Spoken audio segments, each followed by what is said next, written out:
தன்னுடைய வேலை மேலே மிகுந்த நம்பிக்கை உள்ள ஒரு கான்ட்ராக்டர். அவர் ஒரு அடுக்குமாடி கட்டடம் கட்டுறார்.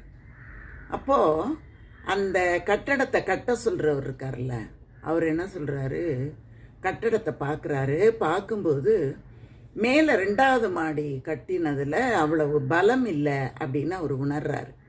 இந்த கட்டடம் முதல் மாடி மேலே விழுந்துட்டுதுன்னா என்னோடய அலுவலகம் பாதிக்கப்படும், அதனால் 2வது மாடி கட்டடத்துக்கு இன்னும் 2 தூண் அதிகப்படியாக வை அப்படின்னு சொல்கிறாரு.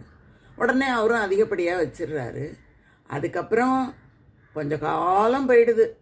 திரும்ப அதை பராமரிப்பு வேலை பண்ணும்போது அந்த 2 தூண் அதிகப்படியாக வைக்க சொன்னார் பாருங்க.